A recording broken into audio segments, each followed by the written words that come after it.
High বন্ধুরা, শুভ সকাল। কেমন আছে সবাই? আশা করছি সকালে অনেক ভালো আছে। আমিও কিন্তু অনেকটাই ভালো আছি। সকালবেলা মাথা টাথা আশ্রে মুখটুকগুলো ধুয়ে এসেছি। এখন একটু ক্রিম দিয়ে নেব, আর তারপরে বাসি কাজকর্মগুলো কিন্তু এক এক করে করতে থাকবো। তোমরা অবশ্যই দেখতে থাকো। সিমরান ঈশা কিন্তু ওদিকে খাটের উপরে ঘুমাচ্ছিল, আর আমি এদিকে মুখে ক্রিম ট্রিম মেখে একেবারে সুন্দরভাবে গুছিয়ে নিচ্ছিলাম। যাই হোক, এখন সকাল 6টা বাজে, আর একটুখানি পরে আজ একটু দেরি করে দোকানে যাব, কারণ আমার বর দোকানে ছিল আর আমাদের বলছিল বাড়ির কাজকর্মগুলো গুছিয়ে তবেই বাড়িতে দোকানে আসতে। এখন সেভাবেই কাজকর্মগুলো করছে। যেদিন দোকানে যাওয়ার না থাকে না, সেদিন মনটা যে এত ভালো লাগে যে বাড়ির দিকে থাকতে পারি, বাড়ির কাজকর্মগুলো করতে পারি, একটু সময় দিতে পারি বাড়িতে। এগুলোই অনেক বড়। খুঁটিকানাটি যে কাজগুলো, ঘরবাড়িগুলো নোংরা হয়ে থাকে, যেগুলো দেখা যাচ্ছে অনেক দিন ধরে মাজা ঘষা পড়ে না, জামা কাপড়গুলো কাচা হয় না, সেগুলো বাড়ি থেকে আমি করতে পারি। তার কারণে না মনটা অনেকটা ভালো হয়ে যায়। পরিষ্কার পরিচ্ছন্নতা আমার সব সময়ের জন্য ভালো লাগে, আর আমি চেষ্টা করি আমার ঘরবাড়িগুলো যতটা সম্ভব পরিষ্কার পরিচ্ছন্ন করে রাখতে। তারপরে তখন বাচ্চা ছোট, আগের মতো সেভাবে গুছিয়ে রাখতে পারি না। তার মধ্যে তো দোকানও আছে। এই সব কিছু করার পরে আমার দোকান সামলাতে হয়। অন্য দিন তো 1 ঘন্টার মধ্যে কাজগুলো করতে হয়, কিন্তু যেদিন বাড়িতে থাকতে পারি 2-3 ঘন্টা টাইম দিলে না একটু সুন্দরভাবে এই কাজকর্মগুলো করতে পারি। যাই হোক, এখন বিছানাটা সুন্দর করে গুছিয়ে তুলে ওদের দুজনকে পাঠালাম বাথরুমে। বাথরুম থেকে মুখ হাত ধুয়ে এখন ঘরে আসলো। তার মধ্যে আমি তোয়ালিগুলো সুন্দর করে গুছিয়ে রাখলাম, আর বিছানাটা একটু যেন ভাঁজ পড়া মতো ছিল, এটা একটু টান করে নেব। এই ঘর বাড়ি খাটপত্র সব কিছু গুছিয়ে রেখে আমার বাড়ি থেকে চলে যেতে হয়। আর দোকানের পিছনে ছোট্ট একটা চৌকি আছে, সেখানেই কেটে যায় আমার সারা দিন। আমার বাচ্চারা সেখানেই ঘুমায় থাকে। কি করব বলো, কপালে না থাকলে তো সব কিছু হয় না।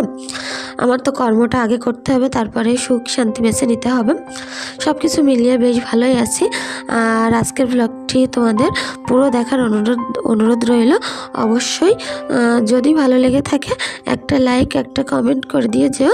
আর যদি বেশি কিছু ভালো লাগে অবশ্যই চ্যানেলটি সাবস্ক্রাইব করো, আর পুরো ভিডিওটি আমার সাথে থাকার অনুরোধ রইল। এখন ঘর বাড়িগুলো ঝাড়ঝুট দিয়ে পরিষ্কার করে নিয়েছি। এই ঘরটাও ঝাড় দিয়ে নিয়েছিলাম। ময়লাগুলো সুন্দরভাবে এখন তুলে নিচ্ছি। আর ঈশাকে কিন্তু পটিতে বসিয়ে দিয়েছিলাম। ঈশা পটি থেকে উঠে চলে এসেছে। এখন 1 গামলায় নিয়েছি জামা কাপড়, আর 1 গামলায় নিয়েছি বাসনপত্র। এগুলো এখন সব কিছু মাজতে ধুতে হবে। তার মধ্যেও কালকের যে বাসি তরকারি, ভাত, যেসব এঁটো কাটা জিনিসপত্র ছিল সেগুলো মুরগিদের এখন দিয়ে দিচ্ছি। ওরা সব কিছুই খেয়ে নেবে। অনেকটাই পরিমাণে ভাত ছিল, সেগুলো দিয়ে দিলাম। তারপরে একদিন একটু ক্ষীর করেছিলাম, সেটাও ফ্রিজে ছিল। যেহেতু ফ্রিজটা আজ থেকে একটু বন্ধ করবো, বাড়ির ফ্রিজটা, তার কারণে ফ্রিজে যত খাবার দাবার ছিল, রুটি যাই ছিল, সব কিছু বের করে মুরগিদেরকে দিয়ে দিলাম। দিয়ে এই বাসনপত্রগুলো মাজতে হবে। প্রচুর তেলে ছিল বাসনপত্রগুলো, আর দেখতেই পাচ্ছ এতটা তেলে যে কখন মাজবো, কখন পরিষ্কার করব। আমার বর কিন্তু এর মধ্যে ফোন করছিল দোকানে আসতে হবে, সেইভাবে একটু তাড়াহুড়ো করে কাজকর্মগুলো করে নিও। আমি বলছিলাম বাড়িতে কি আমার থাকার উপায় নেই? সবসময় বাড়িতে থাকলে ফোন করো যে এক্ষুনি এসো। কাজ ছাড়া কি আমার দুনিয়ায় কিচ্ছু নেই? যাই হোক, এখন মুরগিদের যে পানির পাত্রটা, ডিঙ্কার, এটা এখন সুন্দর করে মেজে নিচ্ছে। নিয়ে ওদের কিন্তু আজ এই পাত্রটা 3-4 দিন যাবৎ মাজা হয় না, অনেকটাই পরিমাণ নোংরা হয়ে গেছিলো। চেষ্টা করি পরিষ্কার পাত্রে ওদেরকে খেতে দেওয়ার, কিন্তু সব সময় কাজ করে ওঠার সময় পাই না। তার কারণে না এই কাজগুলো, খুঁটিনাটি কাজগুলো আর করতে পারি না। যাই হোক, এখন এগুলো সুন্দর করে মেজে ধুয়ে নিলাম। নিয়ে এখন এই বাসনপত্রগুলো নিয়ে লেগে যাব। তার আগে জামা কাপড়গুলো ভিজিয়ে রেখেছিলাম, এটাই এখন কেচে নেব। আর পুকুরের আশপাশ ধারবারগুলো দেখো কত সুন্দর লাগছিল, অনেকটাই সুন্দর লাগছিল। এই জামা কাপড়গুলো না 2-3 দিন আগে থেকে ভেবে নিয়েছি যেগুলো কাচবো। সকালবেলা যখনই সংসারের কাজকর্ম শুরু করি না, ঠিক 8টা কখন বেজে যায় বুঝতে পারি না। শীতকালের বেলায় উঠতেও বেশ এখন আমার একটু লেট হয়ে যাচ্ছে, 6টা 6:30 রোজই বেজে যাচ্ছে। 5টার সময় এখন আমি ঘুম থেকে আর উঠতে পারছি না। কি করব বলো, রাত্রে তো দোকান থেকে এসে সিমরানকে পরিয়ে শুয়ে তারপরে এই ভিডিওগুলো এডিট করে শুতে না প্রায় 1:30-2টো বেজে যায় রাত। তারপরে শুলে আর 5টার সময় কখনোই চোখ খুলতে পারিনি। তার কারণে এই সকালবেলা উঠে এইসব কাজকর্মগুলো না এত সুন্দরভাবে আমি করতে পারি না। বাড়িতে থেকেও তাড়াহুড়োর মধ্যে কোনো কাজই পরিষ্কার পরিচ্ছন্নভাবে করে ওঠা যায় না। যাই হোক, জামা কাপড়গুলো কেচে দিয়েছি আর বাসনপত্রগুলো এখন একটা একটা করে মেজে নেব। আর ঈশা কিন্তু এখানে বারবার ফোনের পাশে ঘুরে বেড়াচ্ছিল। এখানে যে আমার একটা ছোট্ট স্ট্যান্ড, তো এটা খুবই হালকা স্ট্যান্ড, অনেক কম দামের, যার কারণে ফোন রাখলেই স্ট্যান্ডটা বারবার পড়ে যায়। যাই হোক, এখন কোনো রকম করে ফোনটা একটুখানি ঠেকো দিয়ে বসিয়ে আমি এদিকে কাজকর্ম করছিলাম। আর ঈশা কিন্তু তার পায়ে দিয়ে ঘুরঘুর করছিল। আমি বলছিলাম, মা এখান থেকে সরো, বাইচান্স যদি ঘা লাগে। ফোনটা কিন্তু পড়ে যাওয়ার বলতে না বলতেই দেখো আমার তো একেবারে জান বেরিয়ে যাওয়ার মতো হচ্ছিল। ঈশা ঘা দিয়েছে আর ফোনটা পুরো একদম পড়তো পুকুরেই পড়তো। আর এই ফোনটা যদি পড়ে যেত না, ভিডিও করা এখানেই বন্ধ হয়ে যেত। আর এখান থেকে আমি আর ভিডিও করতে পারতাম না, কারণ এই ফোনটাই আমার সব কিছু। আর ফোনটা পড়ে গেলেই এখানেই সব কিছু সমাপ্ত হয়ে যেত। যাই হোক, এখন বাসনপত্রগুলো মেজে নিয়েছি আর এখন ডিঙ্কারে পানি নিয়েছি, নিয়ে এগুলো মুরগিদেরকে খেতে দিয়ে এখন ঘরে চলে যাব বাসনপত্রগুলো নিয়ে। আর আমার উঠোনে যে নারকেল গাছগুলো যে এত সুন্দর লাগে তোমাদের কি বলবো, প্রচুর ভালো লাগে এই নারকেল গাছগুলো। ছোট্ট নারকেল গাছ, যেখানেই যাবে শুধু গাছ আর গাছ। আমার সমস্ত উঠোনে ফলের গাছ ভর্তি। শুধু দোষ করে যে বর্ষার সময় পানি ওঠে না, আরও অনেক গাছ ছিল সুন্দর ফলের গাছ, সেগুলো না হয়নি। একে আমাদের এখানে নোনা এলাকা, আর তারপর তো পানি ওঠে। গাছের গোড়ায় দীর্ঘদিন পানি জমে থাকলে এমনিই ভালো গাছ মরে যায়। আমার একটা এলাচ গাছ ছিল, তেজপাতা গাছ, তারপরে লবঙ্গ গাছ, আর একটা মিট মশলা পাতার গাছ ছিল। সেসবগুলো না সব কিছুই মরে গেছে। অনেক রকম মশলার গাছ এই উঠোনে আমি লাগিয়েছিলাম। আর তা বাদেও বাড়ি থেকে যখন আমি চলে যাই না, এরা আমার এই বাড়িতে যেন কি একটা যেন আশেপাশের লোক মনে করে। কাঠ কুটো জিনিসপত্র যা যেখানে থাকে সব কিছুই নিয়ে চলে যায়। একটা গাছে কোনো ফল থাকে না, সব কিছু পেরে বাড়ি নিয়ে চলে যায়। আর আশেপাশের লোক যেহেতু চায় না কারোর সাথে মুখ লাগাতে, ঝগড়া ঝামেলা করতে, তার কারণে কাউকে কিছু সেরকমভাবে বলতেও পারি না। সারাদিন পুকুরে আমি কাজ করি আর কথাটা, তার থেকে আমার এই আশেপাশে গ্রামের লোকেরাই করে বেশি। যাই হোক, সবার আসার জন্য রাস্তা রেখেছি, কিন্তু ক্ষতি করলে না এগুলো খুব খারাপ লাগে। এখানে না অনেকটাই নারকেল গাছের পাতা ছিল, আর সেগুলো আমি রেখে দিয়েছিলাম আমার কাজের জন্য। সেগুলো না কে নিয়ে সব চলে গেছে। এসবগুলো করলে না প্রচুর খারাপ লাগে। এখন উঠোনটা সুন্দর করে ঝাড়ঝুট দিয়ে নিচ্ছিলাম। সিমরান ঈশা কিন্তু যে আমি যেখানে থাকি ওরা সেখানেই থাকে। ওরা আমার পিছন খেলা করে বেড়াচ্ছিল। আর আমার ঝাড় দেওয়া হয়ে গেলে আমি পুকুর থেকে ঝাঁটাগুলো সুন্দর করে পরিষ্কার করে ঝাড় দিয়ে নেব। আর পুকুরের শানটায়ও পাতা পড়ে একটু নোংরা হয়েছিল, এগুলো এখন আমি গুছিয়ে সুন্দর করে ঝাড় দিয়ে নিচ্ছিলাম। নিয়ে ঝাড়ুটাড়ুগুলো সুন্দর করে ধুয়ে এখন ঘরের দিকে যাব। অনেকটাই খিদে পেয়ে গেছে ঝাড় দিতে আর মাজা কোমর একেবারে লেগে আসছিল। আমার উঠোনটা তো তোমরা দেখেছোই কতটা বড়। এই উঠোন এ মাথা থেকে ও মাথা ঝাড় দিতে গেলে সিজারিংয়ের পর থেকে না মাজা কোমরটা প্রচুর যন্ত্রণা হয়।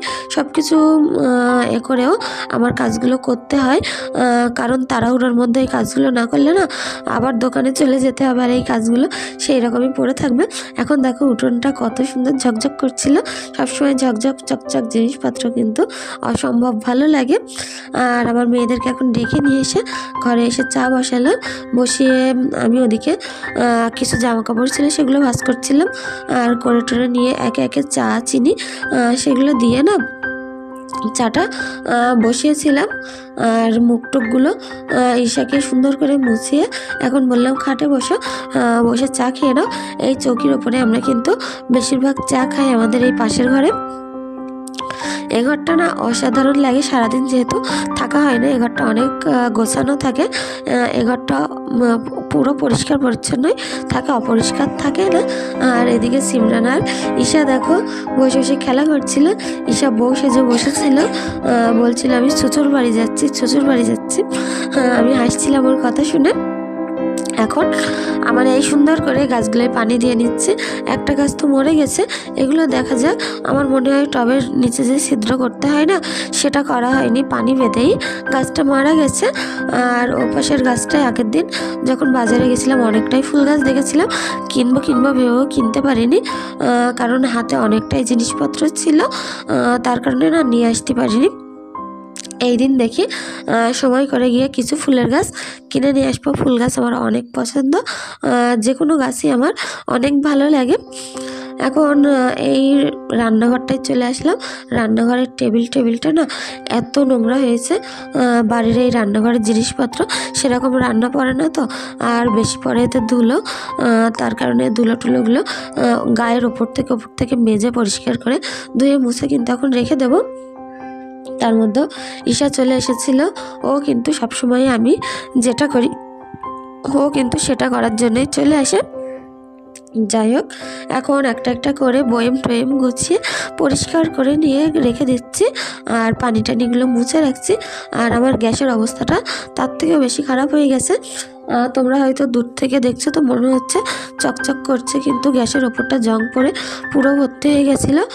কবে সিঁড়ির ওপর থেকে চালটা খারাপ তো, পানি পড়েছে সিঁড়ির ওপর দিয়ে, আর পানি পড়ে এই গ্যাসটা না একেবারে অপরিষ্কার হয়ে গেছে, জং পড়ে পুরো খারাপ হয়ে গেছে। এখন উনুনটাও সুন্দর করে, এই যে গ্যাসের উনুনটা সুন্দর করে এখন পরিষ্কার করে নিচ্ছে।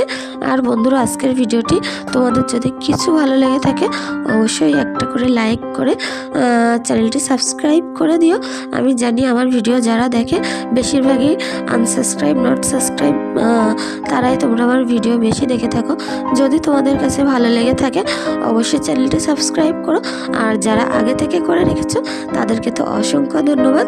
তোমরা এভাবে ভালোবাসা না দিলে আমি এভাবে একটু করে কখনো এগাতে পারতাম না। সামান্য 2 মাসের ভিতরে যাই হোক অনেকটাই এগিয়েছি। এভাবে সকালের কাজকর্মগুলো করে নিচ্ছিলাম, আর ক্যামেরার স্পিডটা অনেকটাই বাড়াতে হয়েছিল, তা না হয় এই কাজকর্মগুলো করে দেখাতে না ভিডিওটা অনেক লং হয়ে যেত, পাটে তোমাদের সাথে দেখাতে পারিনি। যতটা সম্ভব এভাবে একটু স্পিডটা বাড়িয়েই দেখিয়েছি, কারণ ভিডিওটি বড় অনেকটাই লং হয়ে গেলে কারোরই কিন্তু ধৈর্য থাকে না দেখার জন্য। যাই হোক, এখন এই যে উনুনটা সুন্দর করে ঢাকা দিয়ে নিলাম, গ্যাসের উনুনটা দিয়ে অনেক সুন্দর লাগছিল। আর দোকানে চলে আসলাম, এসে এদিকে একটা মুরগি নিয়েছে, মুরগিটা এখন সুন্দর করে পরিষ্কার করে কাটতে বসে গেছি। টপাটপ মুরগিগুলো এখন কেটে নেব। রাত্রে কিন্তু আমাদের বিয়ে বাড়িতে নেমন্তন্ন আছে, তারপরে মুরগিটা এনেছে যখন রান্না করে রেখে দিলে বেশ 1-2 দিন এতে খাওয়া হয়ে যাবে আমাদের। অনেকটাই বড় ছিল মুরগিটা, আর মুরগি কাটতে আমার অনেক ভালো লাগে, তার কারণে মুরগি আনলে আমি কাটি। আর যখন সময় না থাকে তখন আমার বর কেটে দেয়।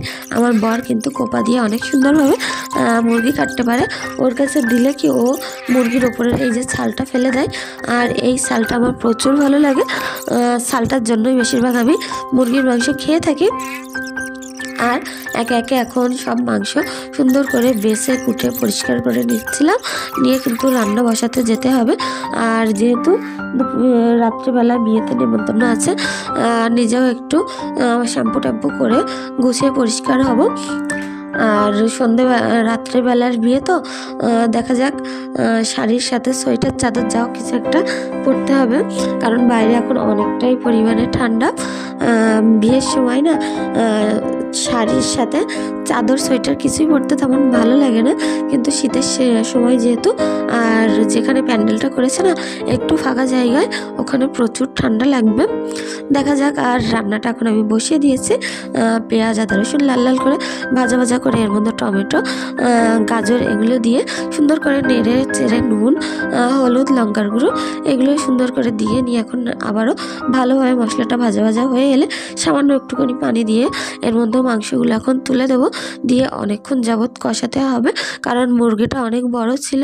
কড়াটা দেখলে তোমরা বুঝতেই পারছো যে অনেকটাই বড় কড়া, আর এতে নাড়তে চাড়তে আমার যেন একটু অসুবিধা হচ্ছিল, কারণ বড় বেশি জিনিস আমি তো সেরকমভাবে রান্না করি না, আর বাড়িতে লোক কুটুম আসারও কথা ছিল, তার কারণেই কিন্তু একটু বেশি করে রান্না করা হচ্ছে।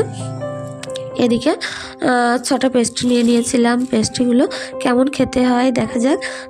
আমার এই পেস্ট্রিগুলো অনেক ভালো লেগেছিলো, তার কারণে বাড়িতে একজন এইসব কেকের জিনিসপত্র, কেক বিস্কুট দিতে আসে, তার কাছ থেকে নিয়েছিলাম।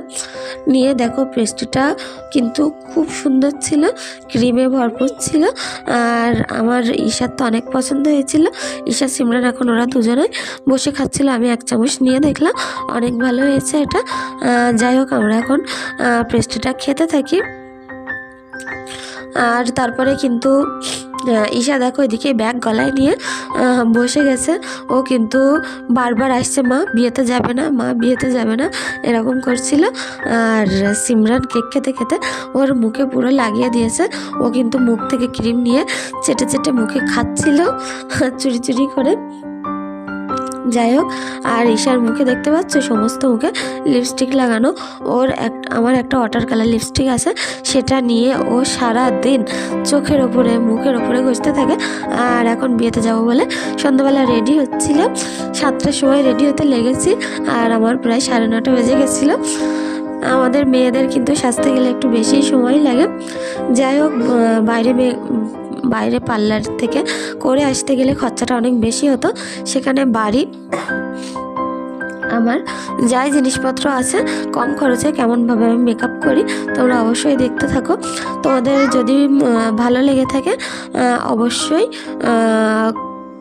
দেখতে থাকো, তাহলে বুঝতে পারবে যে কেমন মেকআপ আমি করেছি। তেমনভাবে করার কোনো পারদর্শী আমি নয় মেকআপের, তবুও যেমনভাবে করেছি মোটামুটি আমার কাছে বেশ ভালোই লাগছিল, একেবারে খারাপ হয়নি। পার্লারে গেলে তখন অনেক টাকাই খরচ হতো, এখন আমি পুরো সম্পূর্ণভাবে রেডি হয়ে গেছিলাম, সুন্দরভাবে গুছিয়ে দেখো এখন আমাকে কেমন লাগছে। যদি ভালো লেগে থাকে অবশ্যই একটা লাইক একটা কমেন্ট করে দিয়ে যেও। চোখের ওপরে আইলাইনারটাও কিন্তু একা একা পড়েছি, কেমন হয়েছে অবশ্যই জানিও। এখন আমি আমার বরকে ফোন করে বলছিলাম আমাকে নিয়ে যেতে, আর আমার বরের জামাকাপড়গুলো আমি দোকানে নিয়ে যাব, ও ওখান থেকে পরে নেবে। আমার বর যাবে ওর বন্ধুদের সাথে, আর আমি যাব আমার বন্ধুদের সাথে। এখন আমরা একসঙ্গে চলে যাচ্ছিলাম, সবাই অনেক আনন্দ ঠাট্টা করছিলাম। অনেক দিন পর পর বিয়ে পড়লে না একটু যেন বেশিই ভালো লাগে, একটু মাইন্ডটা ফ্রেশ হয়। এখন বউকে গিফট দিয়ে আমরা এদিকে খেতে চলে যাব। আর এখানে যে কটা মেয়েই ছিল না অসাধারণ লাগছিল দেখতে, পুরো পরীর মতো লাগছিল এদের। তারপরে দুটো পকোড়া নিলাম, ফুচকা নিলাম, নিয়ে এখন মেন আইটেমের দিকে যাওয়ার আগে একটু এদিকে নাচানাচি হচ্ছিলো সেদিকে ছিলাম, আর সিমরান ঈশা এর সঙ্গে নাচানাচি করছিল। আর এই যে গানটা হচ্ছে এটা কেটে কেটে দিচ্ছিলাম, কেন জানো তো কপিরাইট চলে আসার ভয় ছিল, তার কারণে গানটা একটু কেটে কেটে দিচ্ছিলাম। আর এখন কিন্তু ভিডিও মানেই খুব তাড়াতাড়ি কপিরাইট চলে আসে, যে কোনো কিছু একটা খুব করে, তার কারণে এভাবে দিচ্ছিলাম। ঈশা সিমরান কিন্তু অনেক মজা করছিল, বাচ্চাদেরও না এরকম একটু মাঝে মধ্যে বাইরে বের করলে একটু ঘুরতে নিয়ে আসলে অনেক ভালো লাগে। সিমরান ওর বন্ধুদের সঙ্গে নাচানাচি করছিল, ঈশার কোনো বন্ধু ছিল না, ঈশা চুপচাপ দাঁড়িয়েছিল। যাই হোক, ওখান থেকে নাচ টাচ দেখে এখন যাব মেন আইটেমের দিকে, আর মেনু কার্ডটা তোমাদের দেখাবো, আর যে খাবার আইটেমগুলো যেগুলো আমাদের দিয়েছিল সেগুলো শর্ট ভিডিও আসছে কাল, নিশ্চয়ই তোমরা দেখতে